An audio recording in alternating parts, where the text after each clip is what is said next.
Welcome to today's Explainer. We're jumping right into something completely fascinating today.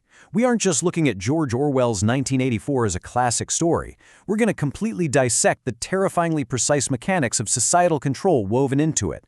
We're going to see exactly how information, language, and memory can literally be weaponized to control reality itself. Let's get right into it. To kick things off, let's talk about the crushing physical contrast of the architecture in this world, because honestly, it acts as the very first psychological weapon. Picture this. On one hand, you have this decaying city, a vast stretch of rotting 19th century houses patched up with cardboard, literally smelling of boiled cabbage and old dust. And then, towering over all that squalor, you've got four massive, blindingly white concrete pyramids soaring 300 meters into the air. By forcing citizens to live in inescapable grime while looking up at this gleaming perfection, the state engineers a constant subconscious reminder of its unassailable power. It's designed to make you feel infinitely small, like an ant looking up at a boot. You don't even need the thought police yet because the skyline itself is already policing your sense of self-worth. Section 1. The Digital and Social Fishbowl. Transitioning from that macro skyline right down to the interpersonal level, we see how overt surveillance just completely infiltrates everyday life. The defining technology here is the telescreen.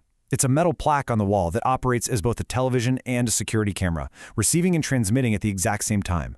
The truly horrifying part? You can dim the propaganda it shouts at you, but you can never ever turn the device off. Every sound above a very low whisper is analyzed. Every single movement is scrutinized. What this creates is a state of perpetual performance. You know you're constantly being watched, so compliance just has to become an instinct. Why? Because a single, unguarded moment of exhaustion could instantly be interpreted as treason. The performance of loyalty literally becomes your actual life. But the true horror is how that surveillance infiltrates the family unit. It brilliantly illustrates how the state completely short-circuits our biology. Evolutionary psychology wires parents to protect and nurture their children, right? Well, the party turns children into state agents.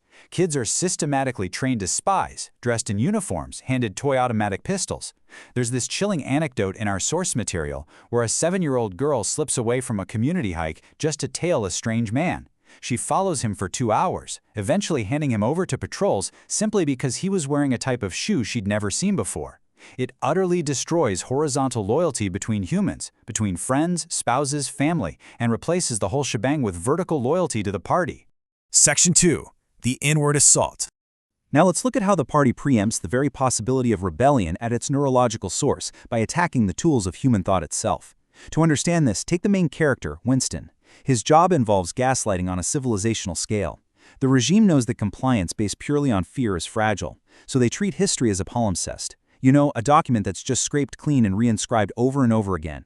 If the leadership predicts a military offensive in North Africa, but it actually happens in South India, the historical record is literally rewritten to match the present reality, and all those old copies are incinerated in pneumatic memory holes. Winston even invents a dead war hero, Comrade Ogilvy, entirely out of thin air to replace a disgraced, vaporized party member. By systematically destroying any objective baseline of reality, the state completely dismantles the citizens' ability to trust their own memories. And once they've unmoored you from the past, they start shrinking your cognitive space in the present using newspeak. This is the only language in the world whose vocabulary gets smaller every single year. The linguistic mechanics here are deeply insidious.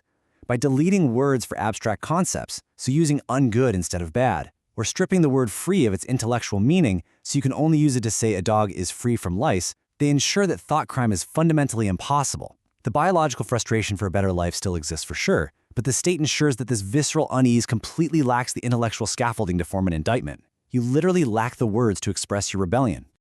So how do you survive when your mind is trapped in a pressure cooker of impossible contradictions? The answer is doublethink. It's the ultimate evolutionary adaptation for this environment. Doublethink is the psychological capacity to hold two completely contradictory beliefs simultaneously and accept both of them as true. Citizens must tell deliberate lies and genuinely believe them.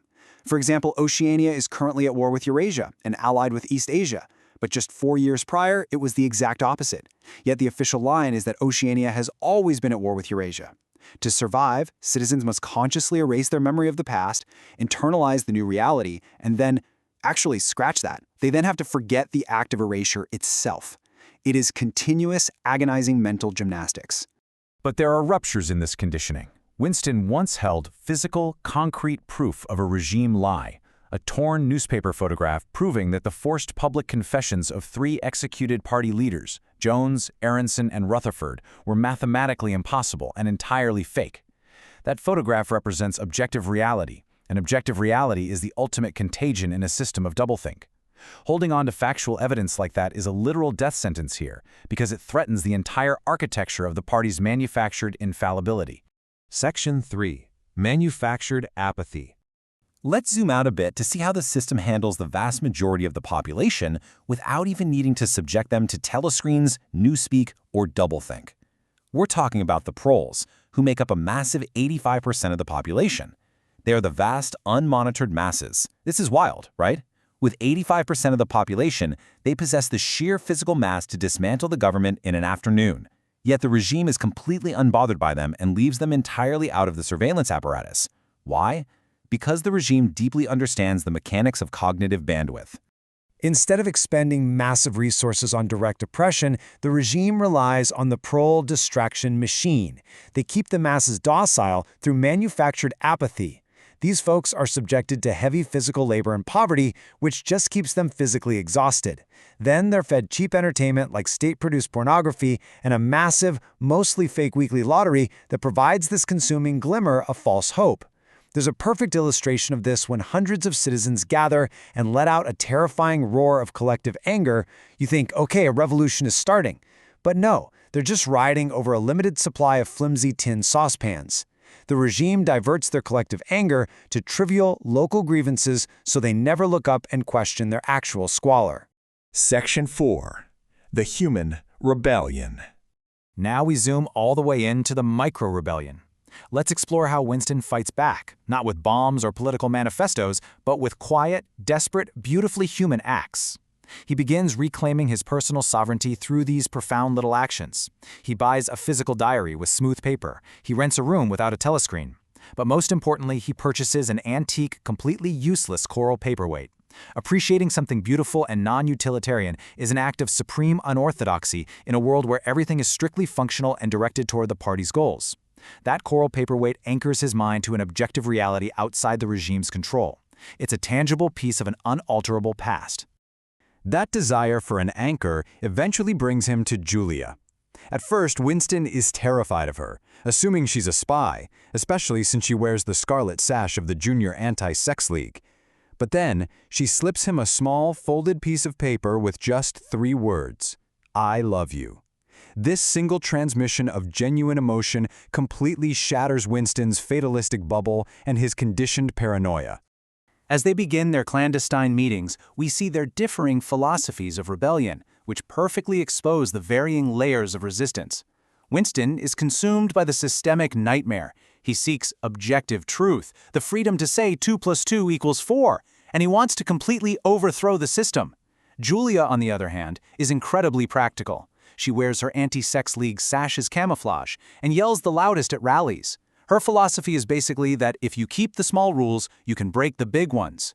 She simply wants to carve out a private bubble of happiness within the oppressive system, viewing the party as just an environmental hazard to be sidestepped for personal pleasure. Let's look at how this builds into the ultimate threat against the state. The party enforces strict sexual puritanism not out of traditional morality, but as a highly calculated energy transfer mechanic. If you starve humans of intimate, emotional connection, you create a massive reservoir of frustrated, pent-up biological energy. The state demands an absolute monopoly on emotion, siphoning off that repressed energy and weaponizing it into hysteria, leader worship, and war fever, like the terrifying 2 minutes hate. Therefore, every single embrace between Winston and Julia is a deeply political act. By reclaiming their physical desires, they're reclaiming stolen energy and actively starving the system. Winston remains fatalistic, frequently declaring, "We are the dead."